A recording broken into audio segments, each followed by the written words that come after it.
Ok. Então, boa noite a todo mundo. A gente vai dar início à terceira aula da nossa jornada. Meu nome é Manuela, eu sou aluna da UFSM e eu sou participante do grupo de pesquisa GCIS. Então, hoje a gente está dando continuidade à nossa jornada, que já vem acontecendo há 2 dias, né? Ontem nós tivemos um problema com a conexão. A professora Melissa não conseguiu conectar direito a internet dela, acabou caindo algumas vezes e não suportou a transmissão para o YouTube.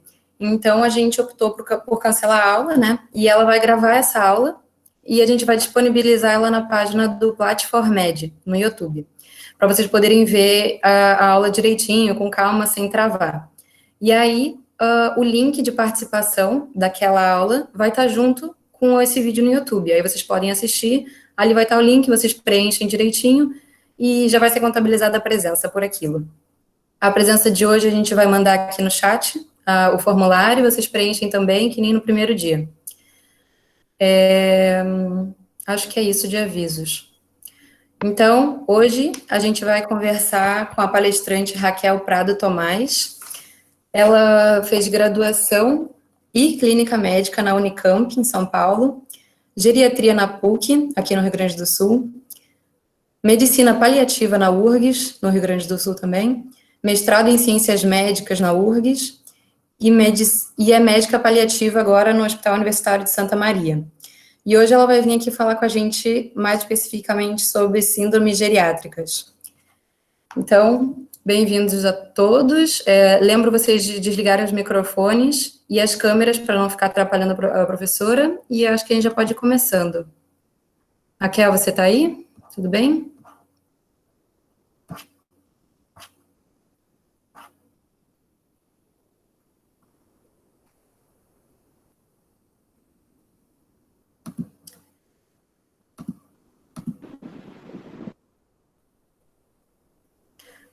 Agora ligou, né? Boa Acho noite, que foi agora. gente. Boa noite, gente. Queria agradecer ao GCIS o convite para estar aqui falando com vocês hoje. Espero que hoje a tecnologia ajude, né? E seja tudo tranquilo. Vou compartilhar aqui a tela com vocês para a gente começar. Então, hoje eu vou falar sobre síndromes geriátricas. É um tema bastante amplo, então eu vou trazer algumas, né, das principais síndromes.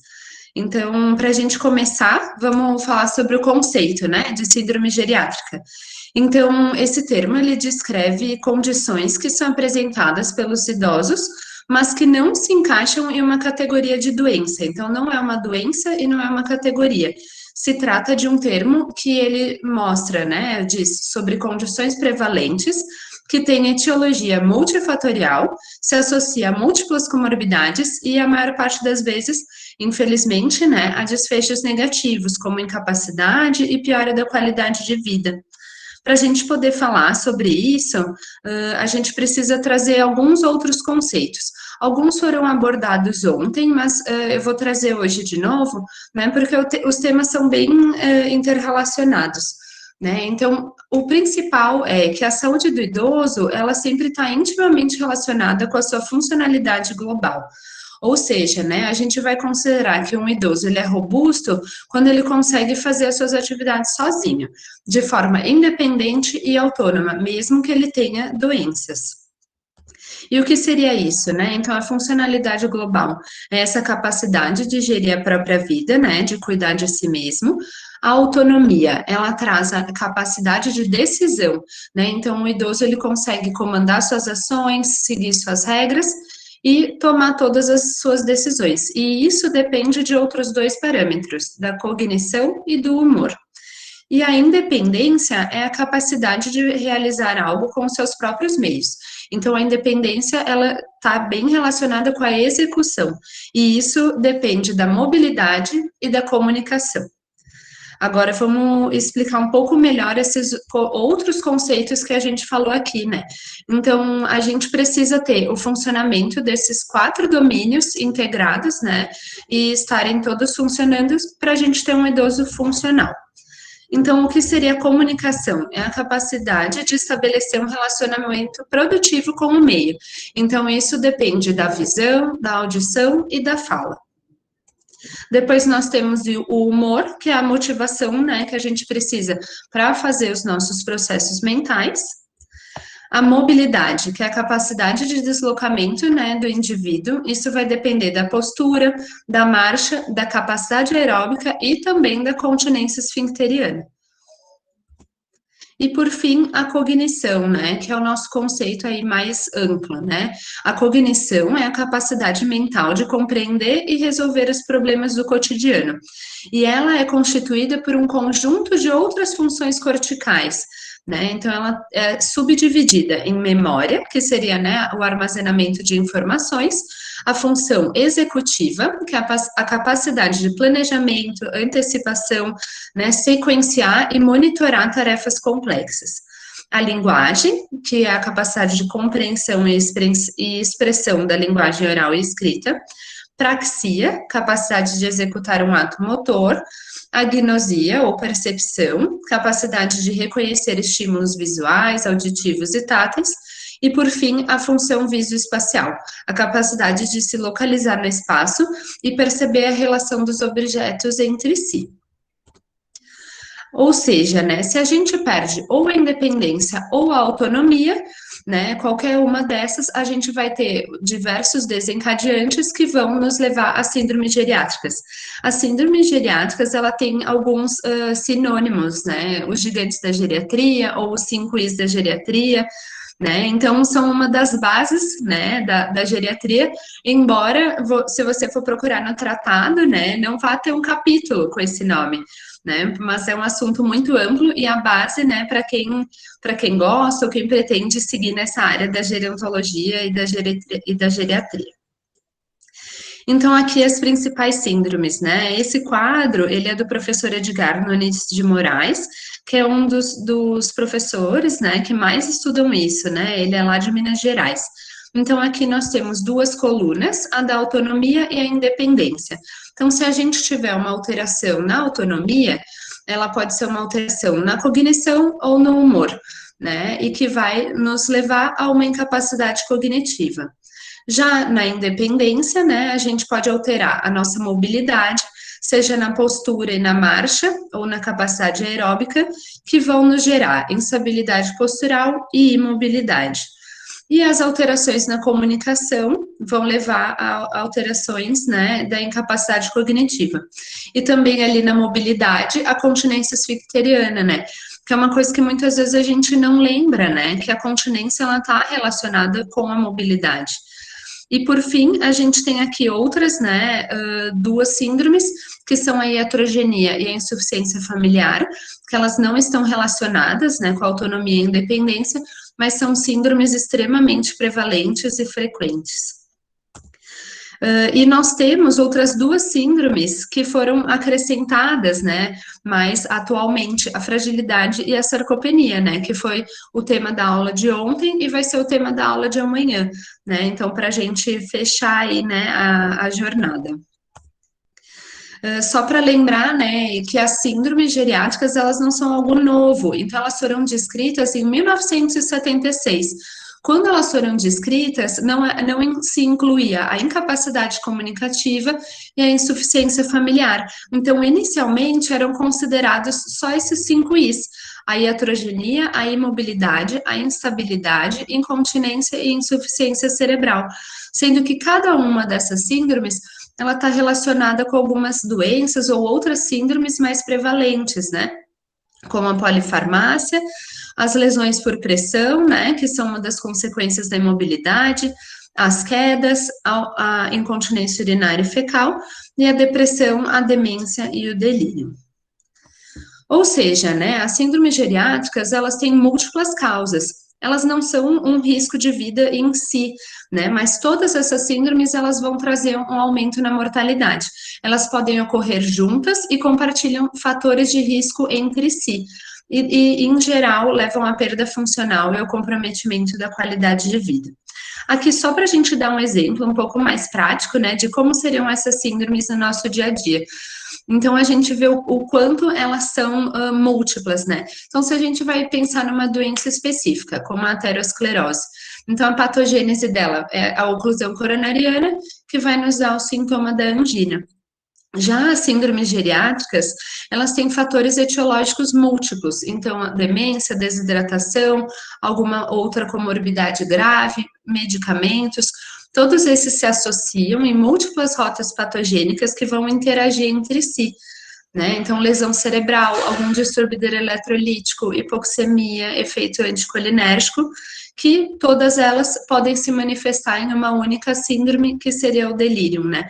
Então, quantas coisas interagem para a gente chegar em uma única manifestação? E um lembrete, né? Infelizmente, as síndromes geriátricas, elas são entendidas como uma consequência normal do envelhecimento. E muito pelo contrário, né? A gente sempre tem que tentar fazer o diagnóstico delas, evitar para que não se tornem crônicas, né? Então, né, para que a gente não chegue sempre nesse estigma, né, do idoso com bengala, pouco funcional. E como a gente pode identificar, né, e fazer o diagnóstico dessas síndromes? Então, trazendo esse instrumento que ele foi citado ontem também, né, é o IVCF-20, que é o Índice de Vulnerabilidade Clínico-Funcional, que foi, né, desenvolvido pelo professor Edgar Nunes de Moraes e o grupo de pesquisa dele. Então, esse é um questionário que ele avalia os principais determinantes de saúde. A maior parte das vezes ele é usado na atenção primária de saúde, tá? E daí ele vai nos dar a prioridade no segmento desse idoso. Então, se o idoso pode ser continuado atendido na atenção primária, ou se ele precisa de um encaminhamento, né, para um serviço terciário, né, para o especialista, para o geriatra.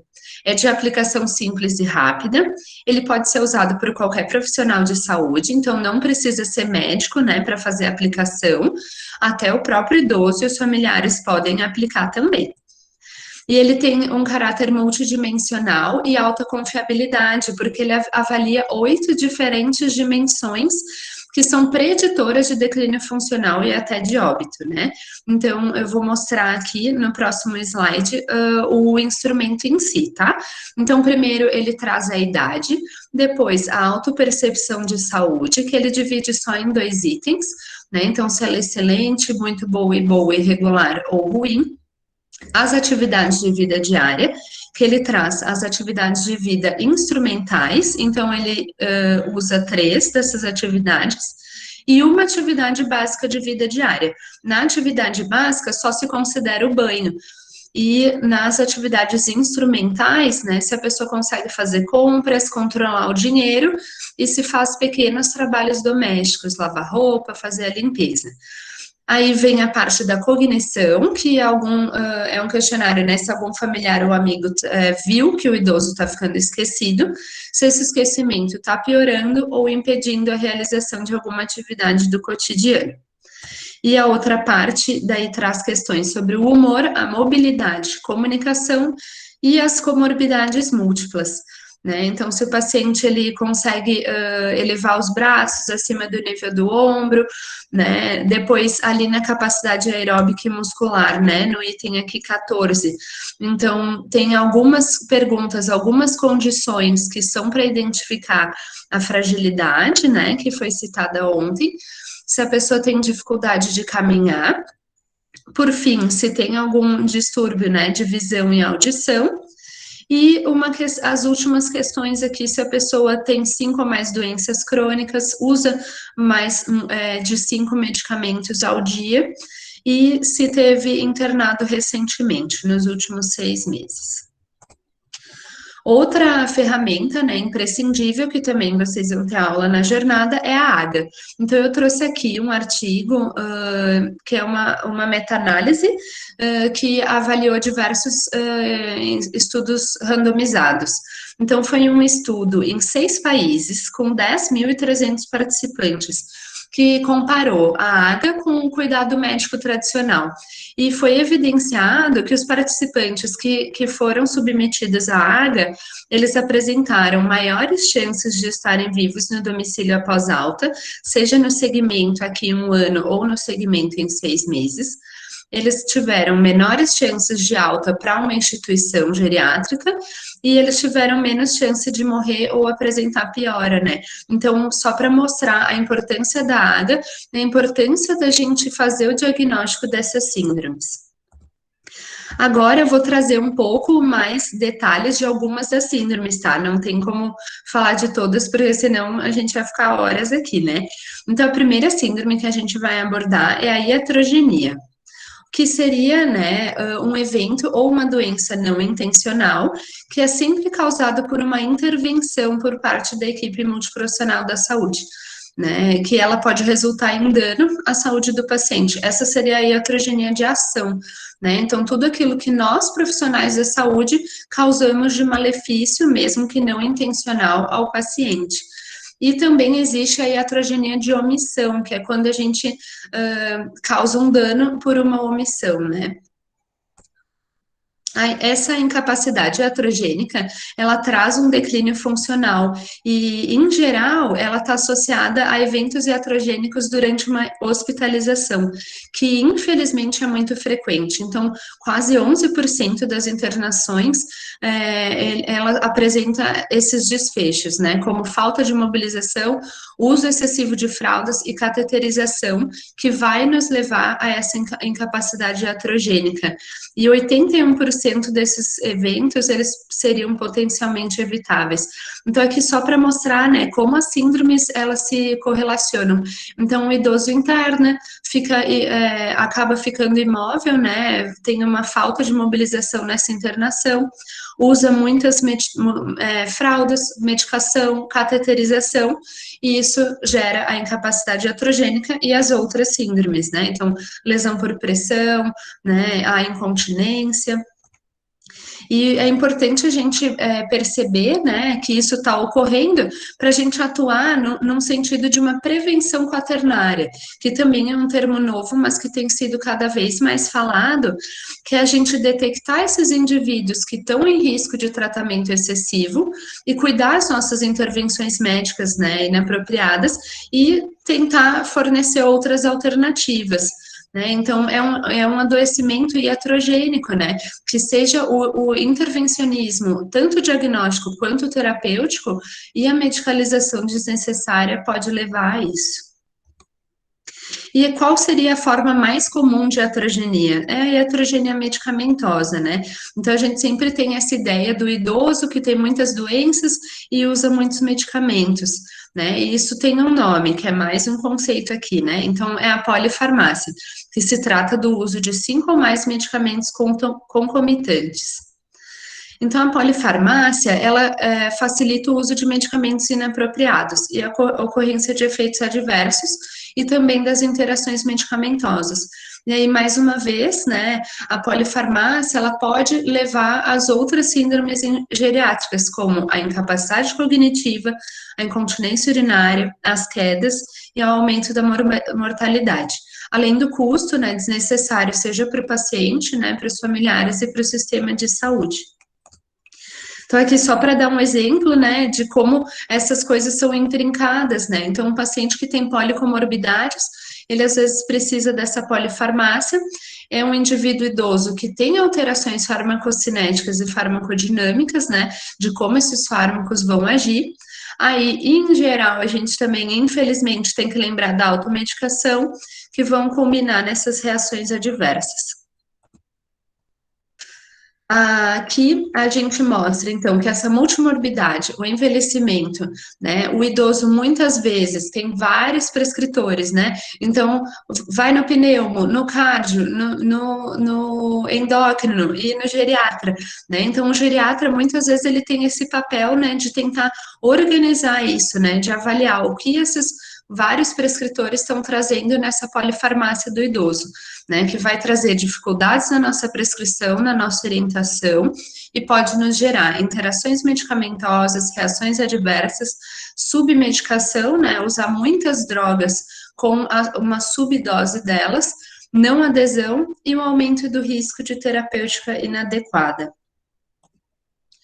Aqui eu trouxe um quadro, né, bem resumido, de algumas drogas que são muito comuns de serem usadas e que têm muitos efeitos adversos ou efeitos adversos muito mórbidos, né, para os idosos.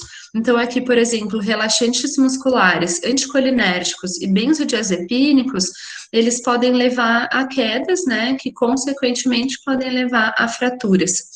Anti-inflamatórios não esteroidais, diuréticos, né, medicações frequentemente utilizadas podem gerar insuficiência renal. Né, medicações como citalopram, que podem gerar arritmia, né, hipercalemia gerada por inibidores da ECA, bloqueadores da angiotensina. Então, toda medicação, né, a gente sempre tem que lembrar desses efeitos adversos que podem aparecer. Além disso, né, por que que é importante a gente reconhecer uma reação adversa? Porque a gente pode interpretar ela, às vezes, erroneamente, como um sintoma novo de um problema de saúde, né, e não como uma reação adversa de um fármaco que a gente estava usando. E se a gente interpreta como um novo sintoma, a gente vai acabar introduzindo outra droga na prescrição desse idoso, gerando a nossa cascata de prescrição. Então, aqui um exemplo, né? Então, o paciente está com uma queixa de náusea e a gente iniciou a metoclopramida para melhorar esse sintoma. E aí, esse paciente tem uma reação adversa à medicação que vai gerar um parkinsonismo. E aí, a gente interpreta isso como uma doença nova, né? Um sintoma novo, e inicia a levodopa. Então, esse paciente apresenta uma confusão mental secundária à levodopa. E aí, ele vai receber um diazepam, né? Porque estava muito agitado ali na nossa internação. E esse diazepam trouxe uma hipotensão postural, uma queda e uma fratura, né? Então, enquanto um medicamento, né, pode nos trazer essa cascata de prescrição e levar a consequências muito mórbidas, né, para o nosso idoso. E, por fim, né, a gente também tem que lembrar que tem muitas medicações que elas são potencialmente inapropriadas para o uso em idosos, né? Por quê? Porque os seus riscos diversos excedem os seus benefícios. E essa prescrição dessas medicações inapropriadas, elas são muito frequentes, né? Tem estudos que mostram uma prevalência de 11% a 62% de prescrição inadequada. Quem foi um precursor, né, assim, né, que fez essa lista, né, então veio os critérios de Beers, tá? Então, esse pesquisador criou esses critérios.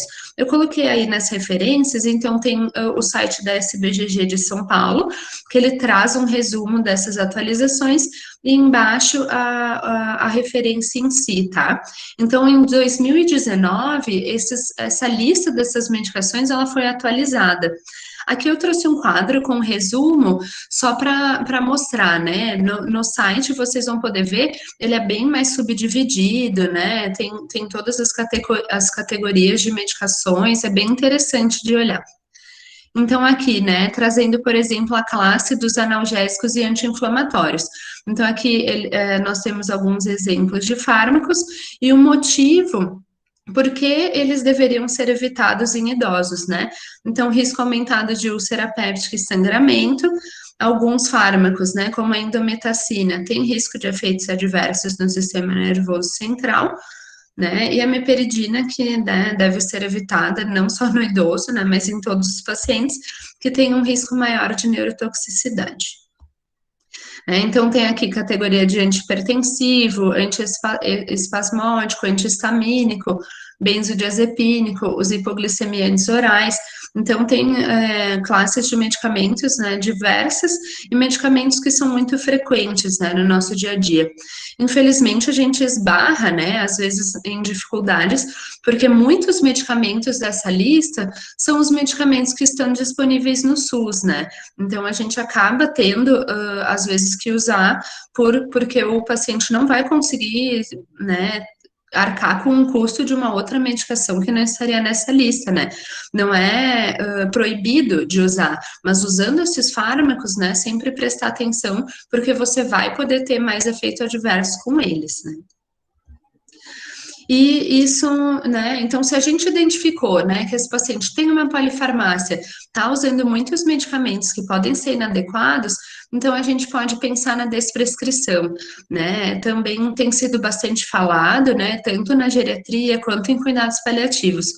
E a desprescrição é o processo sistemático da gente identificar e suspender as drogas que podem estar trazendo mais prejuízos do que benefícios, né? Sempre quando a gente for pensar nisso, a gente tem que considerar quais são os objetivos individuais do cuidado, o nível de funcionalidade do nosso paciente, a sua expectativa de vida e os valores e preferências. Então, aqui, né, pensando num possível passo a passo. Então, primeiro, a gente vai revisar, né, listar todos os medicamentos que são utilizados, avaliar o nosso idoso, o contexto familiar. A gente vai analisar a adesão, as interações e as reações adversas, pensando, né, naqueles nossos objetivos do tratamento. Então, eu vou dar esse medicamento e eu espero essa resposta, considerando a minha expectativa de vida do paciente, né? Porque não faz sentido a gente usar uma medicação, por exemplo, para prevenir, né, um AVC ou prevenir um evento cardiovascular, que essa medicação vai nos trazer um efeito daqui 2, 5 anos, e às vezes o meu idoso tem uma expectativa de vida de meses, né? Então acaba não tendo sentido a gente usar essa medicação. Então, nós vamos aí, em seguida, nosso terceiro passo, agir, né? Então, iniciar a desprescrição primeiramente pelos fármacos inapropriados, que trariam os prejuízos mais graves, e depois seguindo pelos medicamentos usados para prevenção, tratamento específico de enfermidades, ou até os medicamentos de uso paliativo. Depois a gente ajusta, né, pactua as nossas expectativas, né, do profissional de saúde e do paciente com as crenças e preferências, né, dele e adaptando à sua realidade. E a gente monitora, né, vê as respostas ao tratamento, a adesão à desprescrição, né, e vê se não ressurgiu algum outro sintoma. Aqui também só um outro algoritmo, né? Então, sempre é importante a gente lembrar, né, de discutir com o paciente algumas questões, né? E isso também é bem presente, né, na decisão compartilhada, né? Que é o que a gente quer, preservar a autonomia e fazer decisão compartilhada. Então, existe um consenso baseado em evidências para o uso dessa droga nessa condição de saúde em específico do meu paciente, nessa dose prescrita, para esse grupo etário, para o grau de incapacidade desse paciente e que os benefícios supere todos os efeitos adversos, né? Então é bem difícil a gente pensar, né, que a gente vai responder sim para todas essas perguntas quando a gente vai estar lidando com um paciente centenário, né, um paciente nonagenário. Então, se a gente não tem certeza, essa indicação está válida, né, para esse grupo etário e extrato clínico funcional do paciente, né, os efeitos adversos superam os benefícios, a expectativa de vida é longa, né, tem alguma droga que pode ser substituída por esse medicamento, né, ou se a gente pode, às vezes, reduzir a dose. Então, né, sempre lembrar desse passo a passo.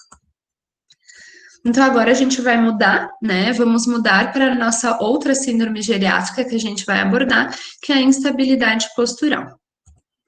A instabilidade postural, ela é a perda da capacidade individual para o deslocamento no ambiente de forma eficiente e segura. Ou seja, né, o idoso ele não consegue corrigir o deslocamento do seu corpo durante o movimento no espaço. Em geral, ela está associada com outras alterações, né? Alterações no sistema sensorial, motor e no tempo de reação, que é o tempo que o idoso tem, né, para perceber que vai cair e conseguir reagir a tempo da queda, né?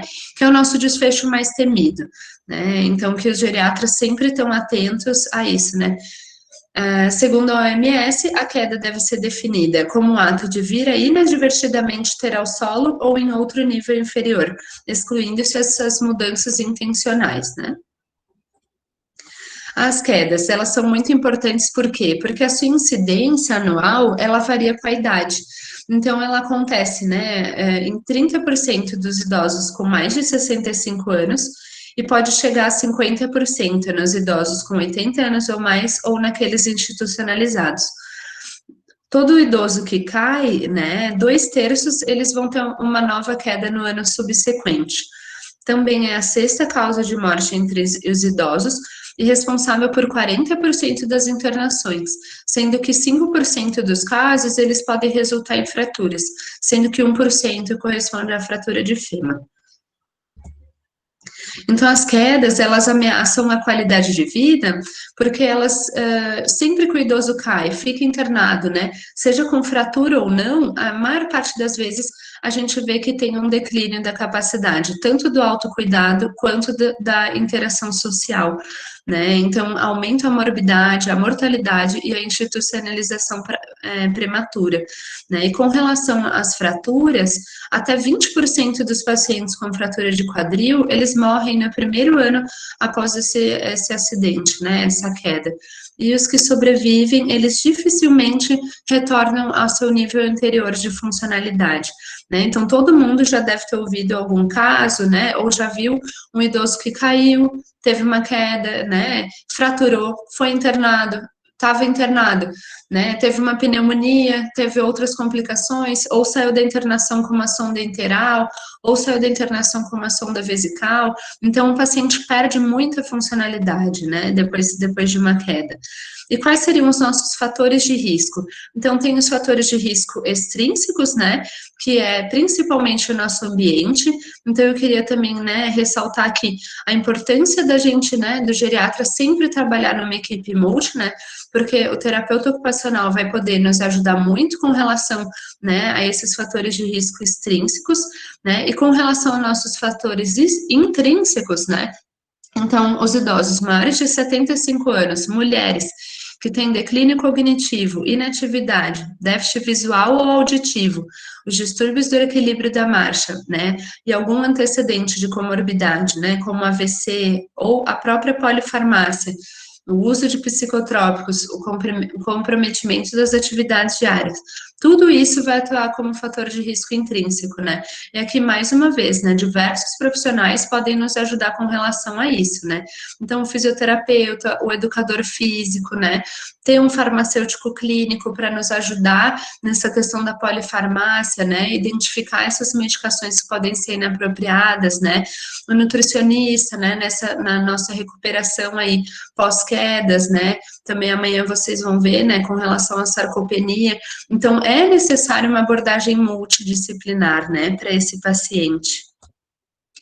E aqui, né, só trazendo um pouquinho mais específico, então, as condições médicas que estão associadas a quedas, né?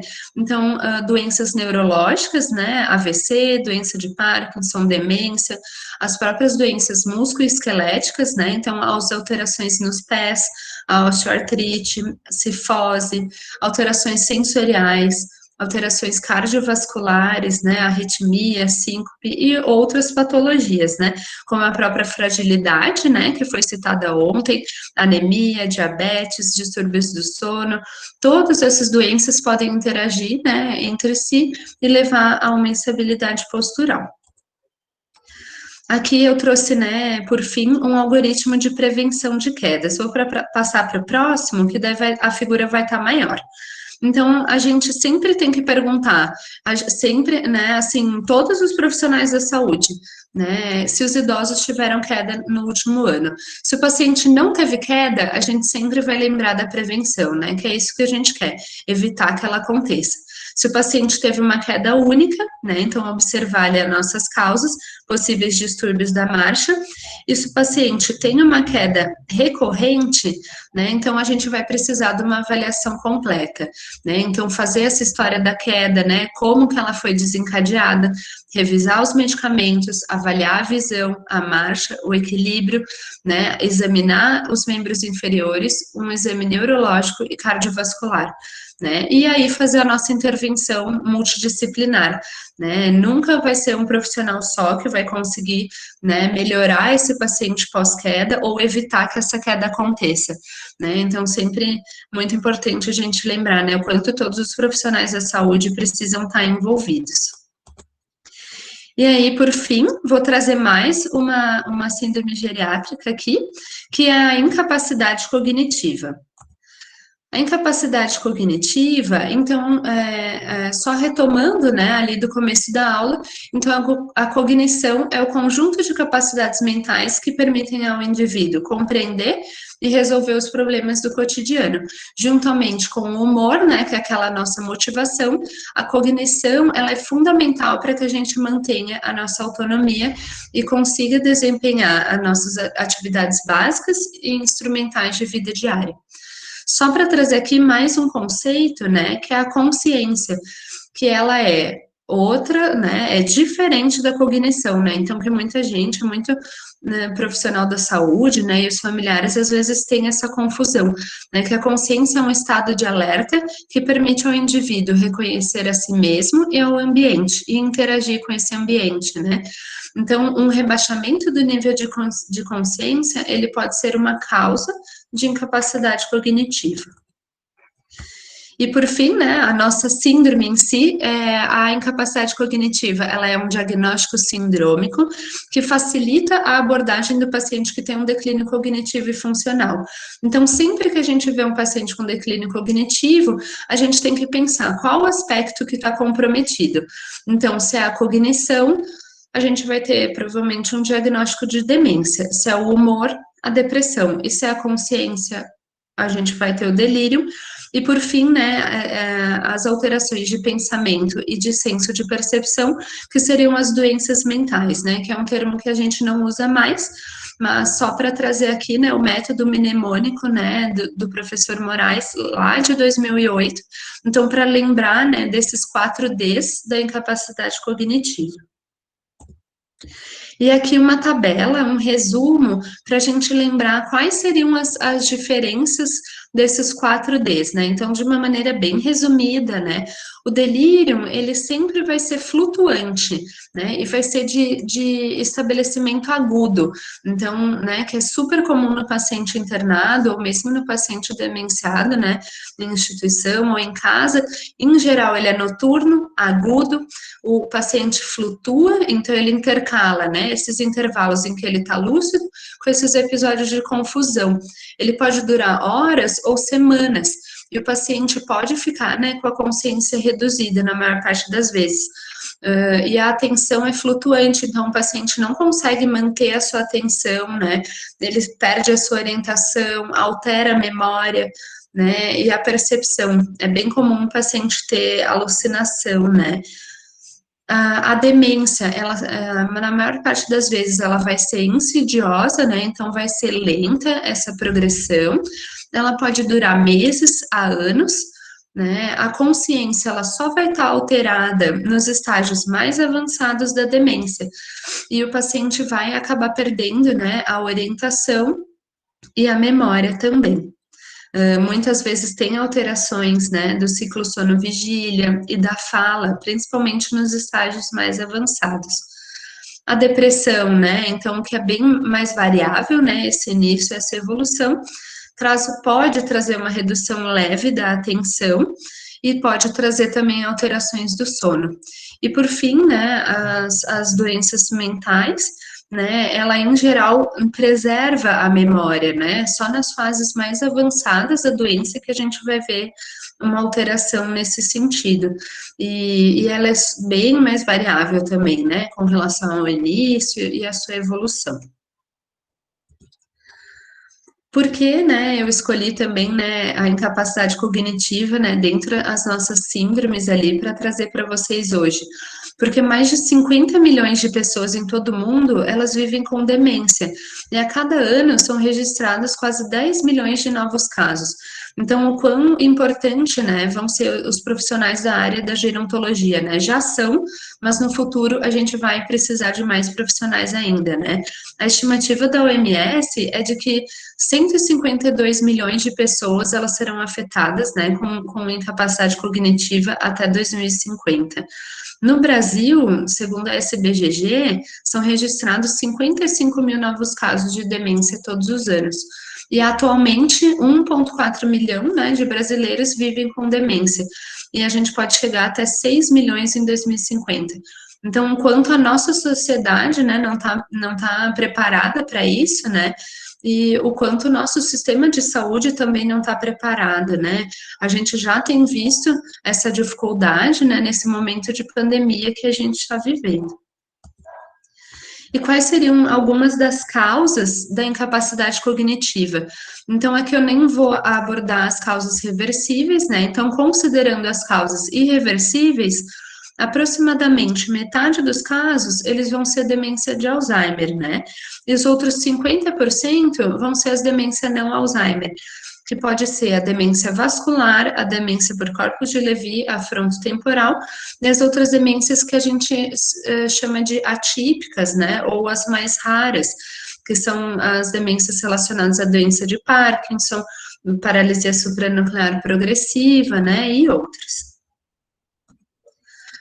A demência de Alzheimer, né, trazendo aqui um pouquinho mais específico sobre ela é uma doença que ela é dividida em fases, né, então o quão importante é a gente conseguir fazer esse diagnóstico, né, da incapacidade cognitiva, detectar ela precocemente, né, para a gente atuar de forma multidisciplinar e poder promover a qualidade de vida, né, para o paciente e também para a família.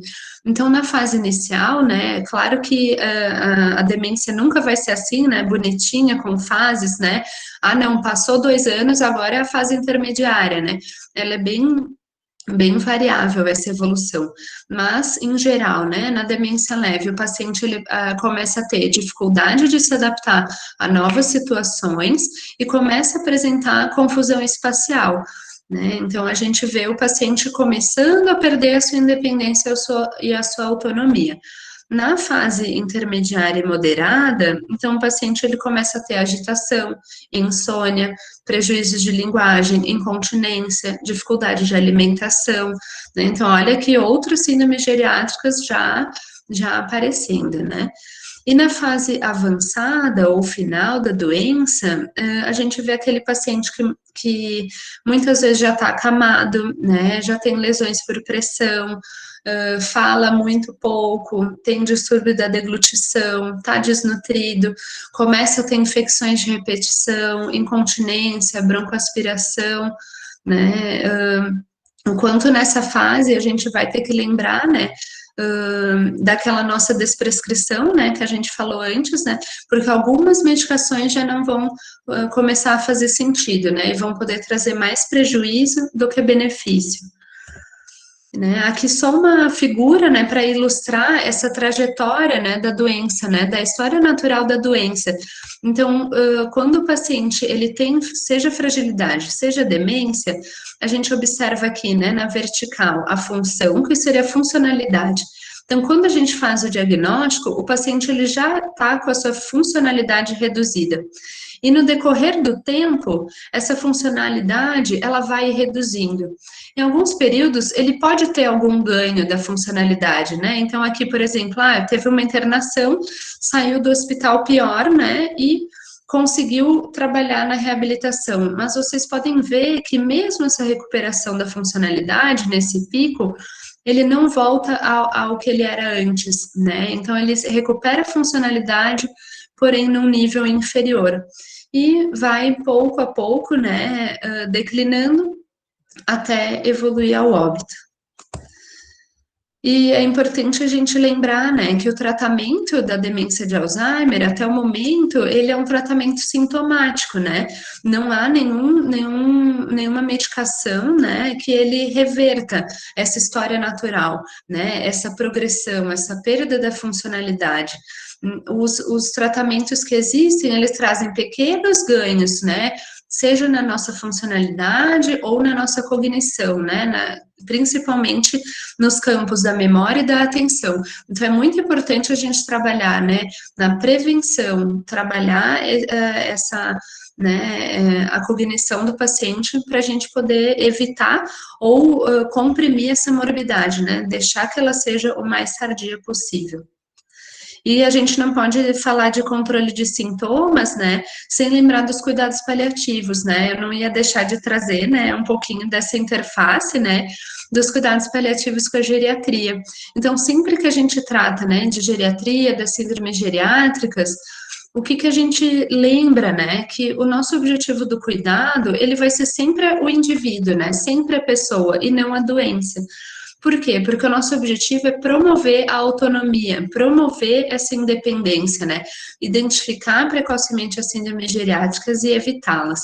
Buscar sempre otimizar a capacidade funcional, e para isso a gente precisa da nossa abordagem multi e interdisciplinar, né? Para a gente poder, né, atuar precocemente e evitar esses desfechos negativos, né? Que eles sejam o mais longe possível, né? Identificar e valorizar a heterogeneidade das pessoas, lidar com essas comorbidades como situações próprias do fim da vida, né? Então, se a gente está em frente a um paciente com uma demência avançada, né, o nosso objetivo vai ser dar conforto, dar qualidade de vida, né, acolher esse idoso e o familiar, e aceitar a finitude que vai chegar para todos nós, né, mas fazer disso o melhor possível, né, viver com qualidade de vida. E aqui, só para trazer, né, que o conceito de saúde para o indivíduo idoso, ele se traduz mais pela sua condição de autonomia e independência do que pela presença ou ausência de doença orgânica. E era isso.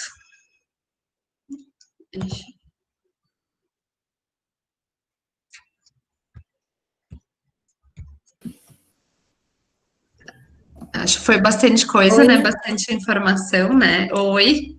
Não sei se tudo alguém tem bem? alguma dúvida, né? Das meninas vão me passando. Sim, primeiro eu queria te agradecer, a aula foi muito boa, é um tema muito Imagina. amplo, né, para conseguir Ai, falar sim. tudo. É, não ia dar para falar tudo, né? Ainda que foi um pouquinho aí, 1 hora, né? Achei que ia me prolongar mais, mas ia acabar ficando cansativo também, né? Sim, mas você conseguiu abordar super bem, o pessoal elogiou bastante aqui. Tem uma pergunta aqui, deixa eu só procurar para te fazer. Aqui, da Jéssica. Professora, a senhora poderia me explicar o que significa o símbolo da árvore na geriatria? Eu gostaria de saber. Ah, tá. Em geral, a árvore ela é bastante usada no contexto da questão da árvore da vida, né? Então, por isso que, em geral, é bastante utilizada, né? Eu não sei muito mais detalhes além desse, né? Mas é para trazer essa questão do ciclo, né? Da árvore também tem essa questão das estações do ano, né? De cair as folhas e as folhas voltarem. Então, é nesse sentido da longevidade, né? E do ciclo da vida. Ok, perfeito. Então, te agradecendo muito. Aqui tem outra pergunta. Raquel, sobre incontinência urinária, há algum tratamento para o idoso? O tratamento, né, que tem mais evidência e que tem mais benefício, são as atividades, né, os exercícios físicos para a área pélvica, né. Então, que é principalmente a fisioterapia que nos ajuda nisso, né. Tem fisioterapeutas especializados nisso, né, mas são os exercícios pélvicos que mais ajudam. As medicações que existem nesse sentido, elas são medicações que às vezes podem trazer uma melhora no sintoma, né? O paciente vai urinar menos vezes, né? Mas que são medicamentos que têm muitos efeitos colaterais, né? Então, nas mulheres, por exemplo, né, essas medicações, elas são muito anticolinérgicas, né, então pode levar a quedas, né, trazer tremores, então acaba muitas vezes não tendo benefício, né. Nos homens que tem a questão, muitas vezes, da incontinência relacionada também à hiperplasia de próstata, né, as medicações são um pouco melhores e um pouco menos comórbidas, né, então a finasterida, a tansulosina e a doxazosina, para os homens acaba ajudando um pouco mais.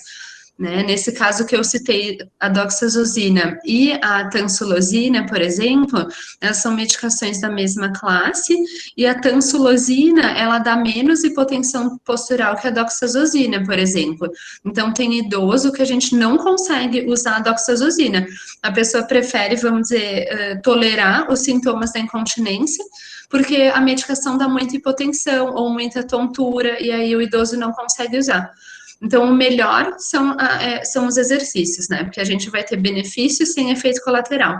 As medicações que a gente usa em geral para as mulheres é só se o sintoma está muito ruim, muito incomodando e a pessoa não vai ter os efeitos adversos, né? E para os homens, essas medicações acabam ajudando, às vezes, quando tem a questão da próstata envolvida, né? Que dá muita noctúria, né? Principalmente, né? O idoso que acorda muitas vezes à noite, né? E quem não tolera essas medicações, daí, às vezes a gente tem que sugerir, né? Usar papagaio, né? Deixar uma luz acesa, cuidar, né? Como vai ao banheiro à noite, né? Para também evitar as quedas. Uhum. Perfeito. Posso ler outra pergunta? Pode. Professora, há alguma relação do Alzheimer com Parkinson? Em geral, não, né? Não tem essa correlação. É que, como as duas patologias, elas são mais prevalentes nos idosos, principalmente a partir, né, dos 80 anos, elas acabam sendo mais prevalentes, então, é por isso que muitas vezes elas estão associadas, mas são só pelos fatores de risco são muito semelhantes, né? Então, da idade. E o Parkinson, ele tem o seu próprio tipo de demência, né? Então, muitas vezes o idoso que tem Parkinson, ele acaba desenvolvendo demência. Muitos médicos, né, ou às vezes os familiares falam que é Alzheimer, mas às vezes não é, é a demência do Parkinson. E aí as pessoas acabam, né, tendo essa confusão. Como ter o diagnóstico específico das demências, ele é difícil, né? Porque todos os exames, eles são muito caros, né? Então, a gente pode dosar a proteína tal no líquor? Pode, né? Mas é um exame que custa R$ 4.000 às vezes, né? Então, acaba não sendo um exame disponível para todos os idosos, né? Então, às vezes, o diagnóstico da demência, ele acaba sendo mais sindrômico, né? E mais por probabilidade do que um diagnóstico etiológico certo, firmado, né? Então, acaba tendo muita mistura, muita confusão, né? E às vezes o idoso tem uma demência secundária ao Parkinson e foi rotulado como demência de Alzheimer, né? Infelizmente, mas relação entre elas não tem. Perfeito. Outra pergunta aqui. Na sua opinião, como podemos envelhecer com mais saúde pensando a longo prazo? Olha, o que a gente tem que traz mais benefício, né, no envelhecimento saudável a longo prazo é a questão da atividade física e da alimentação, né? Isso é o que vai nos prevenir a maior parte das patologias.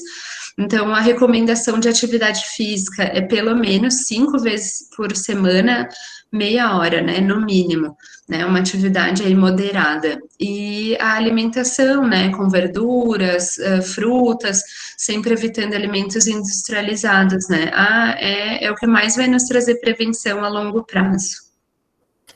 Ok. E controlar as outras doenças, né? Sempre bom lembrar, né? Quanto mais a gente controlar, né, hipertensão, diabetes, mais a gente vai ter um benefício a longo prazo. Aí, pronto. Outra pergunta. A hipertrofia prostática nos homens é algo evitável ou não? Não é evitável, né? Infelizmente, não tem nenhuma medicação para atuar na prevenção dessa doença, né? Também é muito prevalente por causa disso, né? Porque a tendência é que ela vá aumentar, né? Não tem muito algo que se possa fazer para evitar. Então, ela é muito prevalente e traz muito desconforto, né, para os pacientes. Ok. Acho que agora temos mais a última pergunta. Para a questão da prevenção do Alzheimer e o uso de medicamentos comuns como o Rivotril, como é feito o desmame desse tipo de medicamento quando o paciente não é acompanhado por algum profissional até chegar ao envelhecimento? Ah, sim, né? Essa é uma das grandes questões e uma das grandes batalhas, né, dos geriatras, que a gente sempre tenta evitar o benzodiazepínico e ele tá cada vez sendo mais presente, né? Mesmo que nem ele disse, né? Muita gente jovem usa, né?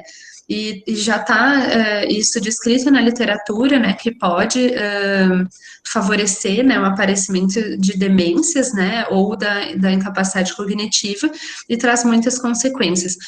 Já tem, hoje em dia, alguns guidelines dessa desprescrição, né, do desmame do Rivotril, tá? Se eu não me engano, ano passado ou retrasado, teve um protocolo novo da Inglaterra, se eu não me engano, dos médicos de família de lá. Eu devo ter esse protocolo, se depois quiserem, eu posso encaminhar para as meninas, né, que organizaram o evento, e daí elas podem passar. Basicamente, o que é feito, né, para se fazer esse desmame? Porque é uma medicação que ela causa dependência, né? Então é um desmame bem difícil. Então a gente sempre tenta trocar o benzodiazepínico, que o Rivotril, né, o clonazepam, ele tem uma duração mais longa, uma meia-vida mais longa. Então a gente sempre tenta trocar para benzodiazepínicos de meia-vida mais curta, né? Então, por exemplo, lorazepam. E aí, fazendo isso, daí a gente vai tentando reduzir a dose. E às vezes essa redução ela é muito lenta, né? No guideline ele é um pouco mais rápido, assim, vamos dizer. Né? Então a gente usa, por exemplo, se o paciente estava com 5 miligramas, aí 4, 3, 2,5, né? A gente vai bem lento.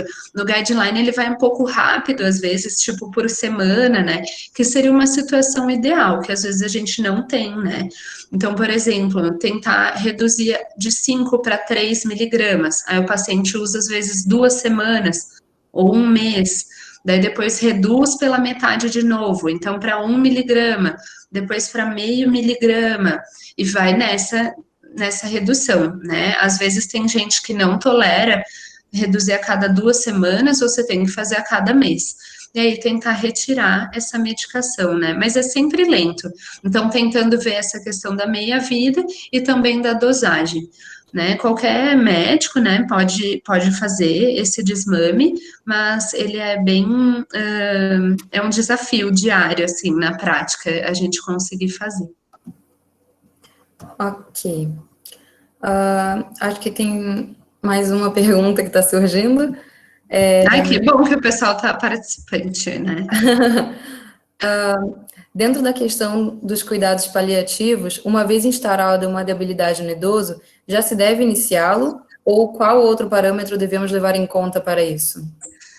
Então, os cuidados paliativos, a gente sempre inicia quando o paciente tem qualquer doença que ameace a vida dele. Então, ser idoso não é uma obrigatoriedade, né?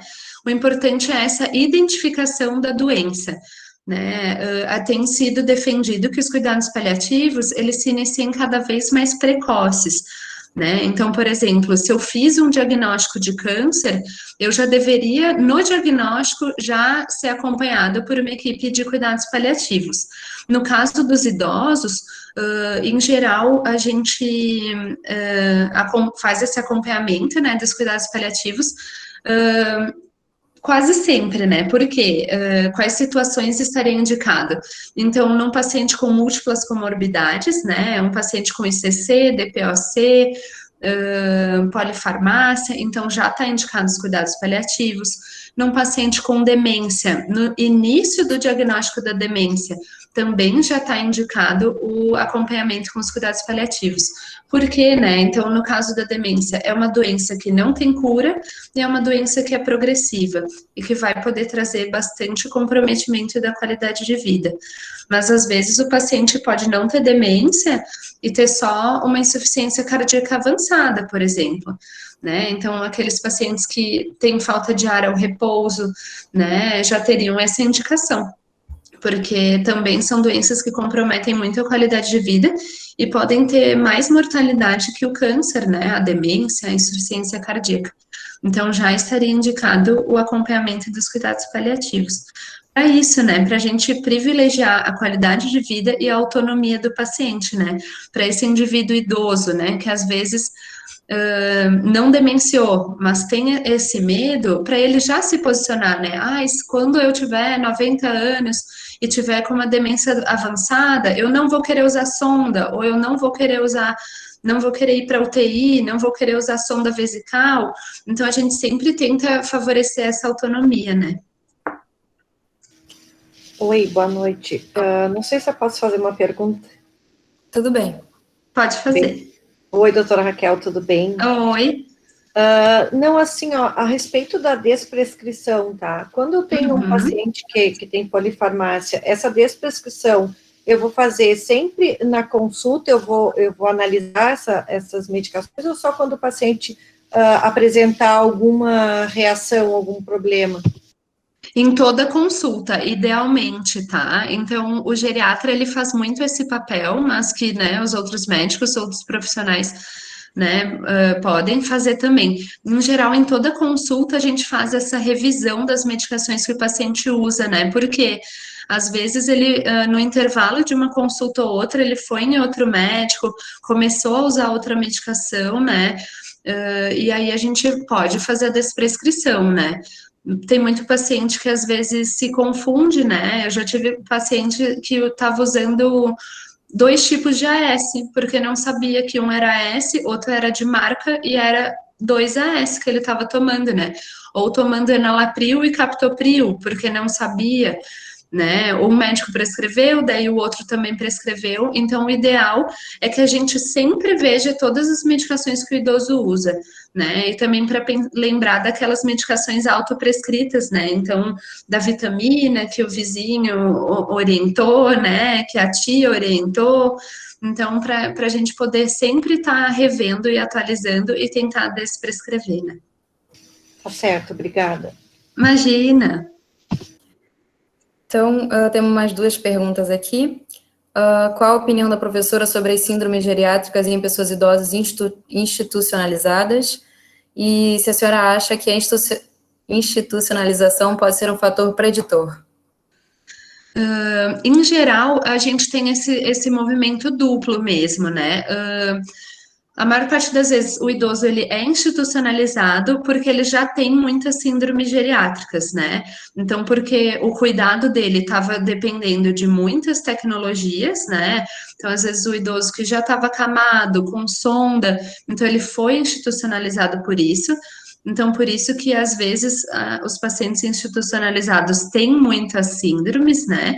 Porque são idosos acamados, com lesão por pressão, né, frágeis, ou que já caíram, ou que caíram, ficaram internados e depois foram para uma instituição. E tem esse movimento de, às vezes, né, o paciente ter essa piora na instituição que ele estava, né? Depende muito de instituição para instituição. Então, é um mercado que está em expansão, né? Infelizmente, a gente sabe que tem instituição geriátrica boa, mas tem instituição geriátrica de menor qualidade, né? As instituições geriátricas que são boas, elas têm uma equipe multiprofissional que consegue atuar e, às vezes, reverter essa síndrome geriátrica, né? Então, tem idoso que é institucionalizado acamado e sai andando, né? Que é uma institucionalização com esse objetivo, né? Então, o meu paciente caiu, fraturou o fêmur e vai para uma instituição se reabilitar. Existe isso e sai deambulando, né? Mas tem instituição que, infelizmente, não conta com a equipe multiprofissional, né? Às vezes tem só enfermagem, técnico de enfermagem e o médico. E aí não vai conseguir promover essa reabilitação. Então, às vezes, o paciente pode chegar deambulando e virar, né, se tornar um acamado, né? Então, a gente vê essa dupla via, né, nas instituições, né? Então, ela pode ser um fator de risco nesse sentido, né? Se o idoso não for estimulado, vai piorar, né? Vai ter mais síndromes geriátricas e ele pode também revertê-las, né, nessa instituição. Ok. Temos mais uma pergunta. Por que a orquiectomia não é realizada em homens de idade avançada para prevenção da hiperplasia prostática? Olha, eu não vou saber te explicar muito bem sobre isso, porque acaba ficando mais com os urologistas mesmo, mas até onde o que eu tenho de conhecimento é porque simplesmente a retirada, né, do testículo ela não conseguiria atuar nessa prevenção. Se eu não me engano, tiveram estudos comparativos e não se provou o benefício, né, da cirurgia. Então, até onde eu sei foi isso. E se eu não me engano, também trouxe mais efeitos adversos, né? Efeitos cardiovasculares, enfim, se eu não me engano, tá? Mas um urologista com certeza responderia melhor, né? Eu não tenho tanto domínio nessa questão da orquiectomia, mas não é mais feita mesmo, né? Porque não se teve benefício. Ok. Se alguém quiser ir mandando mais alguma pergunta. Então, queria agradecer a sua disponibilidade. A aula foi muito boa, o pessoal elogiou bastante o seu método. E também agradecer os inscritos que estão fazendo esse evento ser tão legal, né? E daí o certificado já foi enviado aqui, né? Acho que a maioria já fez direitinho o preenchimento. E estão te parabenizando aqui de novo pela aula. Obrigada, tá? Obrigada, né? Obrigada a todo mundo que assistiu, que fez perguntas, participou, né? Hoje deu para ter o vídeo e a aula, né? Então, que bom que deu tudo certo, né? E boa noite a todos e obrigada mais uma vez pelo convite, né? E uma boa semana para todo mundo. Para todos nós. Obrigada, gente. Boa noite. Boa noite.